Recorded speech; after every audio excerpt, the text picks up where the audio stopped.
नमस्कार. आज आपण निघालो आहोत एका अशा ठिकाणी जिथे वाऱ्यांनाही इतिहासाच्या कुजबुज ऐकू येतात, जिथे प्रत्येक पाऊल टाकताना भूतकाळाची चाहूल लागते. डोंगराच्या कुशीत लपलेलं पण स्वराज्याच्या स्वप्नांमध्ये उजळलेलं, जिथे दगडही बोलतात आणि शांतताही सांगते शौर्याच्या कथा. कधी राजधानीचा मान मिळालेलं, आजही अभिमानाने उभे असलेला. ओळखलत का? नक्की कोणतं ठिकाण असेल हे? चला तर शोधूया. तर आज आपण आलेलो आहोत गडांचा राजा आणि राजांचा गड असलेल्या दुर्गराज राजगड या ठिकाणी. ट्रेक मोठा असल्यामुळे आम्ही वाटेत थांबून पाण्याच्या बॉटल्स घेतल्या, थोडा नाश्ता केला आणि पुढच्या चढाईसाठी तयार झालो. आम्ही सगळ्यांनी एकत्र ट्रेकला सुरुवात केली आणि आधी वेल्हे बुद्रुक या गावाच्या पायथ्याला आम्ही पोचलो. खरं सांगायचं तर गुगल मॅपवर राजगडाचा थेट रस्ता दिसत नाही हे आम्हाला निघाल्यावरच समजलं. पण थोडा विचार करून शेजारच्या गावाचं लोकेशन सर्च केलं आणि त्या अंदाजावर आम्ही तिथपर्यंत पोचलो. त्या क्षणी थोडीशी अनिश्चितता होती, पण मनात एकच उत्साह, राजगड सर करायचा आहे. तिथून आम्ही चोरवाटेने चढाई सुरू केली. सुरुवातीला सगळे जोशात होतो, पण वेगाने नाही, एक स्थिर गती ठेवत, एकमेकांना धीर देत, कोणी थांबलं तर थांबून त्याची वाट बघत, हसत बोलत आम्ही चढाईची खरी मजा अनुभवत होतो. राजगडावर जायला अजून एक प्रसिद्ध मार्ग म्हणजे पाली दरवाजा, जो पाली गावाकडून सुरू होतो. हा मार्ग थोडा सोपा आणि जास्त वापरला जाणारा आहे. तसेच गुंजवणे गावाकडून सुद्धा एक मार्ग आहे, जो गुंजवणे येथून जातो आणि ट्रेकर्समध्ये खूप लोकप्रिय आहे. पण आम्ही निवडली ही म्हणजे चोरवाट. थोडी कठीण, थोडी रानटी आणि म्हणूनच अधिक रोमांचक. प्रत्येक पावलागणी थकवा जाणवत होता, पण गड जवळ येतोय ही भावना आम्हाला पुढे नेत होती. आणि त्या क्षणी जाणवलं, हा फक्त ट्रेक नाही तर एक अनुभव आहे जो आयुष्यभर लक्षात राहणारा आहे. चोरवाटेने जाण्याचा निर्णय घेतला आणि खरी रोमांचक सफर सुरू झाला. ही वाट दिसायला छोटी पण अनुभवायला खूप मोठी. एक बाजूला खोल दरी आणि दुसऱ्या बाजूला उभा कडा, मध्ये फक्त आपल्यासाठी एक अरुंद वाट.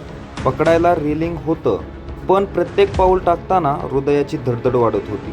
कारण पायऱ्या इतकं उंच होत्या की छातीपर्यंत पाय उचलून चढावं लागत होतं. प्रत्येक स्टेज म्हणजे एक छोटं चॅलेंज. शरीर थकलं होतं, पण मन मात्र हार मानायला तयार नव्हतं. कधी हातांनी आधार घेत, कधी एकमेकांना हात देत आम्ही हळूहळू वर चढत होतो. त्या क्षणी शब्द नव्हते, फक्त श्वासांचा आवाज आणि मनात एकच जिद्द, आता मागे फिरायचं नाही. खाली पाहिलं की थोडी भीती वाटायची, पण वर पाहिलं की राजगड आमचं स्वागत करत उभा होता आणि तेच आम्हाला पुन्हा ताकद देत होतं. खरं सांगायचं तर ही चोरवाट फक्त रस्ता नाही, ती एक परीक्षा आहे, तुमच्या धैर्याची, तुमच्या संयमाची आणि तुमच्या जिद्दीची. आणि अखेर तो क्षण आला. आम्ही पोचलो पद्मावती माचीवर. त्या क्षणी जणू वेळ थांबली आणि मनात एकच भावना उसळली, आपले सगळे कष्ट सार्थ ठरले. ज्या वाटेने आलो ती फक्त वाट नव्हती, तो एक संघर्ष होता, स्वतःशी, भीतीशी आणि थकव्याशी.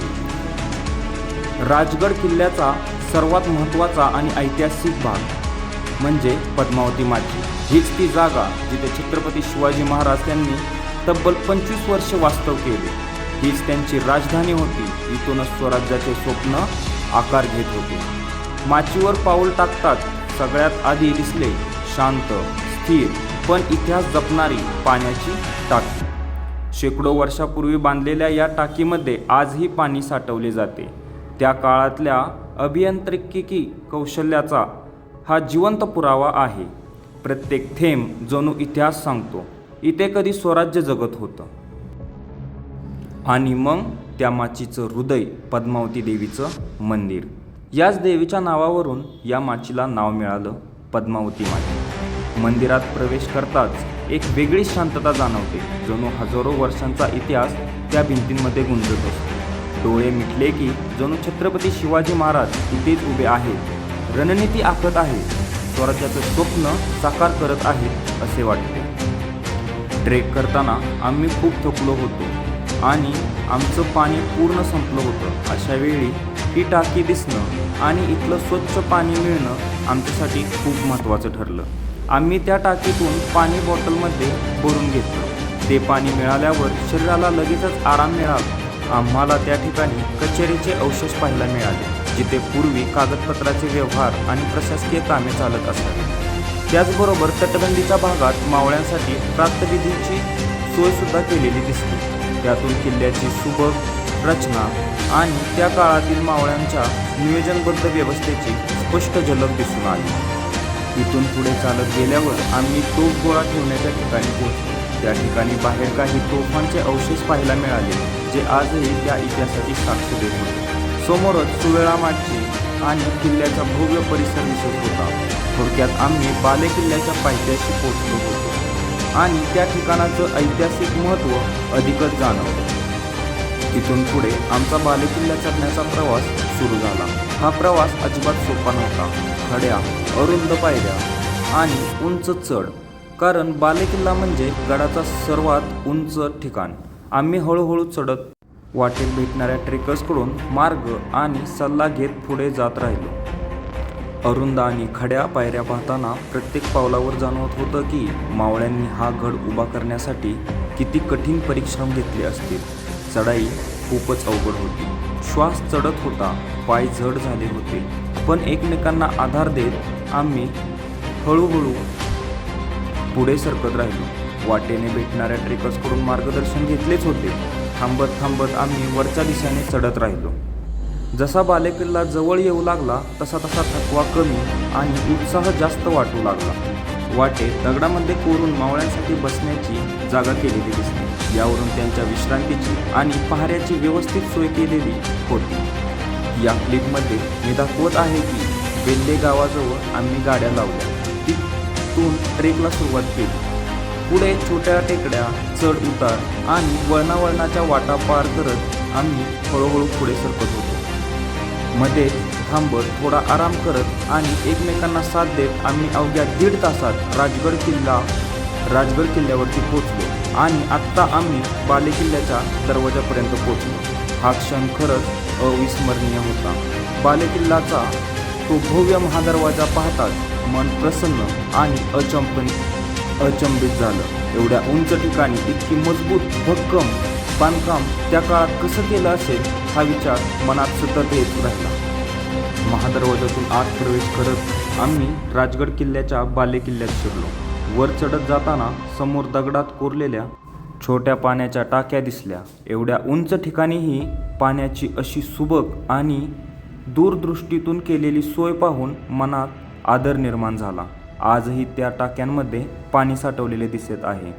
ही त्या काळातील उत्कृष्ट नियोजनाची साक्ष आहे. वरती पोहोचल्यावर छत्रपती शिवाजी महाराज यांची सदर पाहायला मिळाली. ही सदर म्हणजे दरबार भरवण्याची जागा. तिथे महत्त्वाचे निर्णय घेतले जात, स्वराज्याच्या योजना आखल्या जात आणि मावळ्यांशी चर्चा होत असे.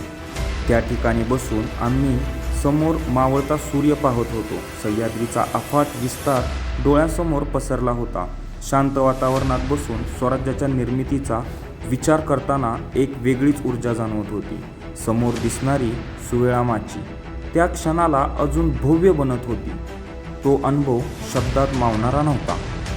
आता समोर दिसणारी सुवेळामाची ही राजगड किल्ल्याची एक महत्त्वाची माची आहे.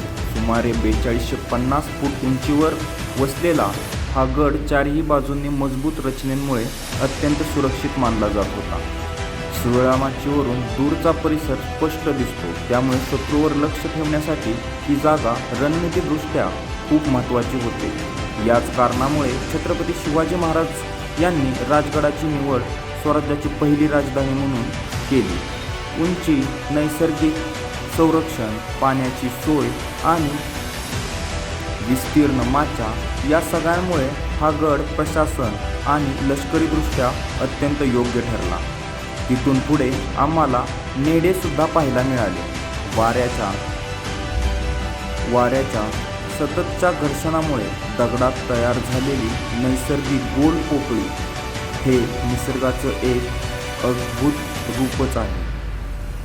मात्र वेळेअभावी, कारण आम्ही सुमारे 7 वाजता बालेकिल्ल्यावर पोचलो होतो, त्यामुळे सुवेळामाची प्रत्यक्ष पाहायला जाता आलं नाही. पण या क्लिपमधून त्याची माहिती आम्ही शेअर करत आहोत. पुढच्या वेळी नक्कीच तिथे जाऊ. खरं सांगायचं तर राजगड कितीही पाहिला तरी मन भरत नाही, अजून पाहावंसं वाटतच राहतं. असा हा स्वराज्याचा भव्य प्रेरणादायी किल्ला. सह्याद्रीच्या त्या उंच ठिकाणी उभं राहून एवढं सगळं पाहिल्यानंतर जेव्हा आम्ही मागे घराच्या दिशेने पाहिलं तो क्षण खूप वेगळा आणि सुंदर होता. मनात एक समाधान होतं की आपण काहीतरी खास अनुभवलं आहे. हा अनुभव आयुष्यभर लक्षात राहणारा होता. या प्रवासात माझ्यासोबत असलेले मित्र ज्यांच्यामुळे मला राजगड किल्ला पाहायला मिळाला आणि आयुष्याच्या शिदोरीत एक सुवर्ण अनुभव टाकता आला.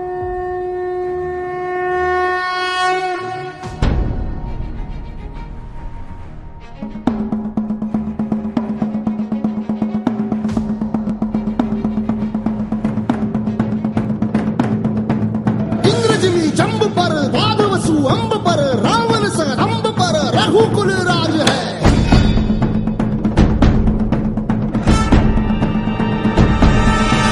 पौन बारी बाह पर संबुरती नाह पर जो सहस बाह पर राम गिजराज है.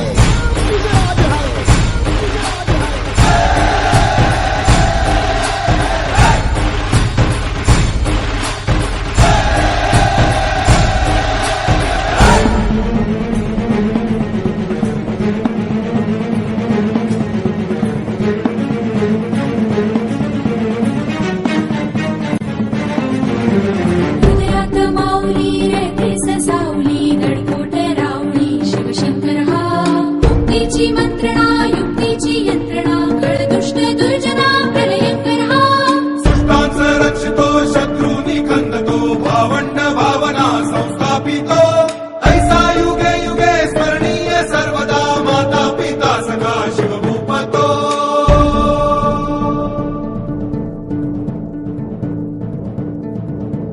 गावा दृढदंड पर चीता मृगशुंड पर भूषण वेतुंड पर जैसे मृगराज है.